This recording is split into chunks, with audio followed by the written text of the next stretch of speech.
Il nous reste 2 questions orales. Une première question orale du groupe FN. Alors après, c'est sur le Grand Port, Monsieur Gauchmann. Je vous ai répondu ce matin dans mon discours. Je ne sais pas ce que vous en pensez.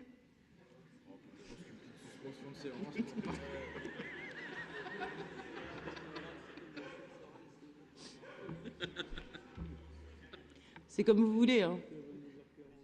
Avec certains détails, oui. Donc, rapidement. Voilà. Bon, par la force des choses, nous devons mener une réflexion sur le développement économique de notre région afin de déterminer les grands axes des actions à entreprendre.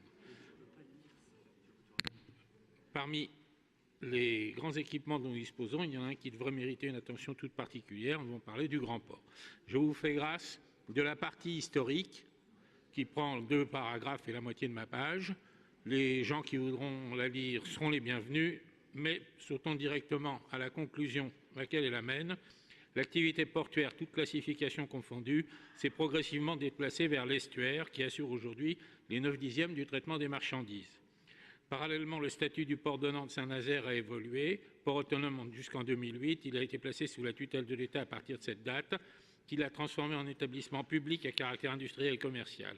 Sa gestion est assurée par un directoire, lui-même contrôlé par un conseil de surveillance. Ce n'est pas nécessairement la forme la mieux adaptée compte tenu de la lourdeur intrinsèque. Peut-être conviendrait-il de réfléchir à un mode de conduite plus approprié. Si on se réfère aux résultats d'exploitation, on ne peut que constater une diminution progressive de l'activité entre 2008 et 2015, passant de 33 millions de tonnes à 25 millions de tonnes, puis une remontée amorcée dès 2016, spectaculaire en 2017, qui se traduit par une augmentation de 17% du trafic, portant ainsi le total de cet exercice à environ 30 millions de tonnes, comparable à celui réalisé en 2012. Nous ne ferons pas l'analyse secteur par secteur, mais indispensable. Il est vraisemblable que ce surcroît d'activité est l'une des conséquences de l'augmentation générale des échanges au niveau planétaire. Cependant, une hirondelle ne fait pas le printemps. Il convient de déterminer rapidement si ce regain de trafic constitue une tendance lourde ou s'il trouve son origine dans des phénomènes plus conjoncturels. Il nous paraît judicieux de faire une analyse objective des handicaps qui pèsent aujourd'hui sur ce port, sans arrière-pensée politique et sans tabou d'aucune sorte. Parmi ceux-ci, on peut déjà noter l'absence de prise en compte par l'État du coût répétitif des opérations de dragage, près de 25% du chiffre d'affaires du port, et le maintien des sites amont de Nantes dont l'activité paraît condamnée à terme.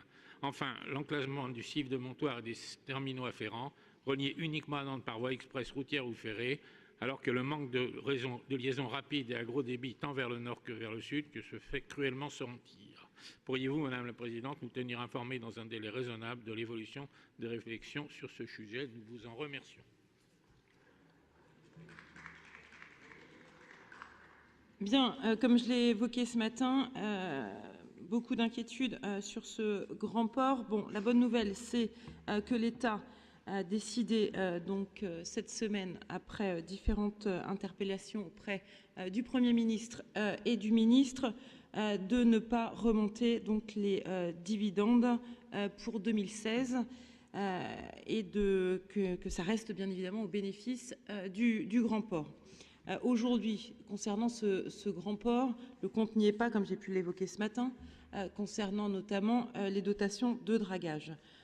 Tant que ces dotations de dragage, on a encore espoir et on se bat toujours face au gouvernement. Après, une réflexion, je suis prête à étudier une réflexion sur la gouvernance du grand port. J'ai pu l'évoquer également avec le président du département et avec la présidente de Nantes Métropole. Donc bien évidemment, je vous tiendrai informé sur l'avancée, mais c'est un sujet prioritaire pour la région.